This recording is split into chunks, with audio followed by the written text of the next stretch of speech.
Hi, I'm Mike Dowsett from Propellix, and welcome to another episode in our Deal Spotlight series. Today, we're joined by Barmak Heshmat from Brelyon. Welcome, Barmak, and thanks so much for joining us.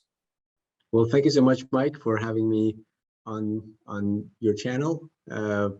Pleasure to be here. Thanks. So to kick things off, give us a bit of an introduction on your company, when you were founded, your location, size, description of activity. Yeah, absolutely. So we are Brelyon. We are located in San Mateo. We are right now a team of 15 people. We have two offices, one in San Mateo, one in Taiwan, and we are building a portal to Metaverse, basically a display technology that allows enterprises to bring their clients and other people to Metaverse to experience virtual worlds without having to put on headsets. Fantastic. So just for, I guess, for people who may not be too familiar with the Metaverse, can you give us the idiot's guide to the Metaverse? Yeah, absolutely. So Metaverse, I guess different people have different takes on it, but it's really this vision of experiencing internet and experiencing the computer in a much more immersive way than the way we experience today.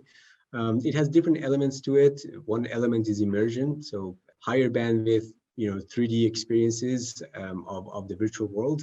The other angle on it is the economy of Metaverse, which is expected to be working based on blockchain. And that's still speculative, of course, but there's really no doubt that if you look at the history of us working with computers and working with different devices, we went from bidirectional communication channel that gave us the cell phones and the radio and TV, and then we went to guided attention, which was basically the world of database and the world of having a 2D map and try to guide people's attention on this 2D screen. And so now we're going toward the world of presence, where you actually feel present in a environment. So that vision is basically the visual environment from the computer is really surrounding you now via headset or via a display like Brelyon or other means that is out there. Right. So you're going beyond the 2D and bringing some depth and sort of more, I guess, context and perspective for a more immersive experience. Exactly. Right. In a nutshell, what would you say is your company vision and your potential impact on society and the environment? Well, I mean, right now, if you're watching this, probably you're watching it either on your phone or on your computer screen. And we think that we're going to change the way people experience their desktop computing. And that's a huge deal because, I mean, think about it back from your life, how many hours did you spend on a computer? Most of your attention, is really spent looking on that screen. And the screen industry has been very, very slow and sort of incremental in terms of progress, going from, full HD to 4K. And now, we're really opening a new chapter where you can go in depth and you can increase the field of view. And we are introducing new parameters to this visual experience of computers. Right. So the impact is basically you get to really be inside that virtual world as opposed to just looking at it on a 2D screen. Yeah, great. Okay, it sounds amazing. So what would you say is your big point of difference, your innovation and technology that you're creating? Yeah, so I think we are the first company that's looking at depth from the wavefront perspective as opposed to from the parallax-based perspective. It gets a little technical, but I'll try my best to sort of explain it in a most meaningful way. So think about it like this. Most of the 3D that you have experienced in headsets or in IMAX 3D or in maybe other stereoscopic 3D, they are based on left eye, right eye image. But the left eye, right eye image is not all of the optical cues that the human visual system gets from the natural world. You also get focal planes, or basically the focal length of each of the eyes. And that has been missing from the 3D displays so far. So I like to give the experience of a sound system. So imagine all the sound systems that you have heard music from so far has only had the tweeter range, the sort of the high frequency. We are the first company that's introducing the subwoofer, the sort of lower range of the frequencies. Of course, to represent the entire sound range, you need the high frequencies and the low frequencies. You need the subwoofer and you need the tweeter. But right now, the technology does not allow us to represent the entire light field because it's very bandwidth demanding. So you have to dice it somehow. So the way you dice it is that you get some of the views, which is left eye, right eye, or multiple views, and you combine it with some of these monocular depth layer, which is what Brelyon is introducing. So you represent the light field in a much richer way. And so that's kind of what we're doing. We're opening the gateway to really experience depth on your screens. Right, and I guess I like the way you've used that analogy of audio. And I guess would I be right in saying it's like comparing a TV with a mono speaker to a Dolby surround sound system in the theater? Exactly. Yeah. Okay. Cool. All right. So thanks for that intro on Brelyon and your technology and what you're all about. So moving on now, I guess with Propellix being involved in your funding round, could you give us a bit of a description of the funding round, the investment vehicle, and the investors, how that all was structured? We were kind of looking for people that do deep tech in the earlier days, and that's how we got connected with Propellix. So Propellix was, I guess that Berlion was a successful investment for them because we were able to, increase the valuation in a great way from seed round to Series A. So when did you raise funding with Propellix? So the first round, I think it was around, February or March of 2020. So that was where Propellix invested initially. And of course, at a much lower valuation, and that now we are at Series A. Right. Okay. So it was the seed round with Propellix. Yeah. Okay. So how's your history gone since that seed round? With our seed round, we went from taking this from an idea in the lab to actual pilot program, and now we have shipped around 30 of these units around the world to different customers, generated some revenue, and we're looking forward to scale this up to around a few thousand unit production. So that's kind of where we are in terms of the product itself. But with Propellix, I think what was interesting was that Propellix helped us to connect with more value-add investors that are involved in deep tech without them having to commit to a bigger check size or something like that. And that was a great sort of way to get more bandwidth or traffic to the company. As you know, a lot of investors, of course, they want to be on the next Uber and next Facebook, and all of that is great. But at the same time, not every technology is just going to be an app. Some of the fundamental technologies really have fundamentally different physics, and you have to be able to have the patience and the expertise to really develop these infrastructure technologies. Berlion is one of those companies which is an infrastructure technology. So if we succeed with this, basically we're going to change the way people experience 6 hours a day their monitor on their desk. I think that's a huge deal, and that would really open the door for many other applications that you can run in this medium. It's kind of very much like a headset, which is a different medium, and you can have an app store for it. You can have different experiences in that virtual world. We are bringing all of that into your desktop and saying that, hey, you don't need to put on a headset and you still can get benefits of virtual world. So yeah, that's kind of what we have been doing, and that's how Propellix has been able to help, really enabling to work with more number of individuals that has helped us throughout different ups and downs of companies, especially in the early days. Oh, that's great. So I guess as a startup founder, obviously you don't want to be having too many small investors in your round. So I guess using that syndicate approach with Propellix, I guess, was that an advantage for you? Yeah, absolutely. Yeah. Another interesting thing about Propellix was that it's very sort of template based. So you have a very clear template.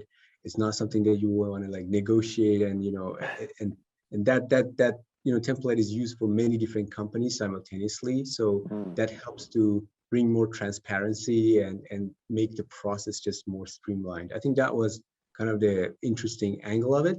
One of our early checks in the seed round was from MIT E14 fund, basically a very deep tech fund. and they recommended Propellix. So I think that's a good thing that you could trust that, okay, these guys do invest in deep tech. So yeah, that was kind of the advantage. That's good. Oh, that's a pretty strong recommendation from MIT. So I guess you have the advantage there of you're effectively working with an experienced investor in Propellix, who are managing perhaps the more experienced and smaller investors under their umbrella. Yeah. Sounds good. So you mentioned briefly, without going into detail, you mentioned earlier that there'd been some sort of positive results for in seed round investors in subsequent valuations. Can you provide some context on that without going into too much detail? Yeah, I mean, we we had a great growth in the business, and that those investors that came in earlier, of course, make some return in terms of their investment is worth probably like 10 times more than what they came in. And I think it's not just about that, but it's also about like being part of journey of something that's really different and new. You don't get companies like Brelyon very often, and there's a reason for that. The reason is deep tech is hard. They call it hard tech or deep tech, and that is sometimes doesn't fit the narrative of get rich in like 3 months and become $1 billion company in 3 months. And everybody likes to point into like the next Facebook and the next Uber and everything, but nobody talks about how many times investors actually get burned by these ideas that get rich fast. And I think not all technology, especially deep tech, doesn't really fit into that mold. And I think if you talk to some of the other great investors like KPCB and Sequoia Capital, they'll also tell you about this angle of deep tech and how they are supportive of that as well. That's great. And I guess it sounds like your challenge, like rather than a company that's just building software, which I guess is quite well, not straightforward, but simpler to deploy. You're actually manufacturing hard product. You've got factories and staff and materials and input technology that's got to go into all this stuff, and then you've got your testing and commissioning and logistics around delivery and all that stuff. So there's a lot of moving parts by the sound of it. Yeah, absolutely. There's a lot of moving parts for sure, and there's a saying that hardware is hard, and there is a reason behind that, because it is hard. One of the reasons that it's hard is it has a lot of moving parts. It has your physical goods, there's logistics, there's the manufacturing, there's quality control, there's all of those. But having said that, if you look at a majority of very radically transformative companies, they have a hardware component, and people like to sort of not see that. But Amazon, yes, it is a software, but the reason they were successful, they were able to automate the whole inventory system and shipping system and so on. And you look at Tesla, or you look at even Uber has a component, it has a hardware component. You still have to go to the airport and put those signs there and like get the cars to know about your app and everything. So there's always this interaction that you have to have with the physical world. And really transformative companies, a lot of times you'll be surprised how many times they do have a hardware component or physical component to it.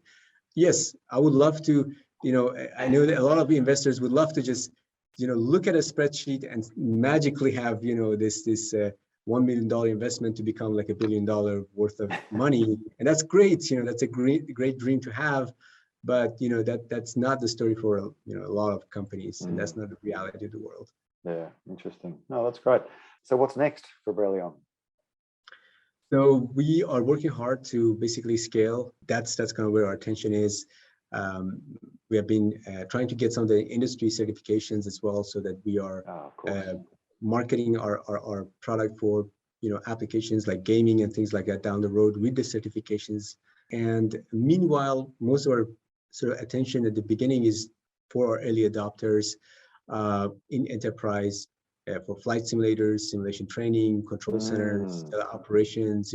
These are the companies or entities that are buying right now, that our product has notable value for them. And so that's where we're focused on. I think I completely agree with some of the Y Combinator founders, which, you know, one of the quotes they have is like, it's better to have a product that, you know, a very small number of people love than having a product that, you know, everybody just likes and nobody loves. And so that's kind of what we were focused on, really focused on those people that love our product and trying to really like dominate those markets first. Yeah, okay. So it's about getting the soldiers on the ground to get the product out in the marketplace to those early adopters and create those raving fans. Absolutely. Yeah. Yeah, sounds good.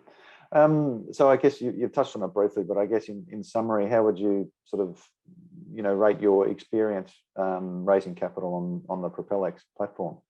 I think this is my experience with Propellix.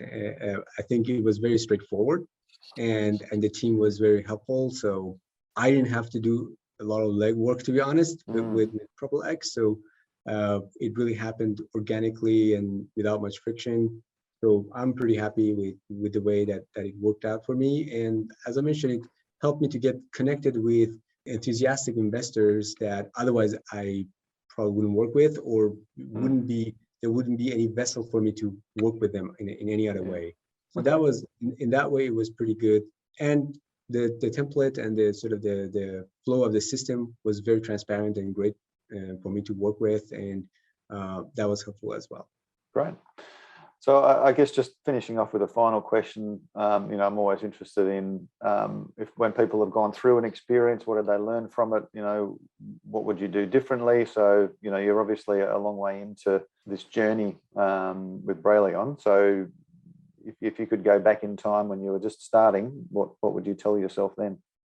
Well, I mean, we started the company and the pandemic just hit. You know, it was like the worst time to start a company, and I was like, you know, the gods don't like me.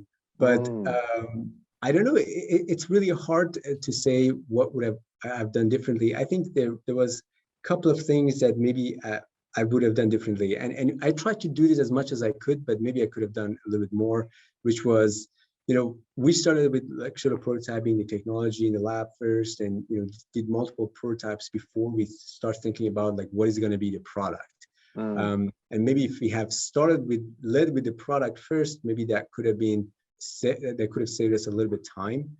So that's one thing. The other thing maybe is on the hiring. You know, I was very focused on like hiring from top tier schools and top tier, you know, institutions and so on.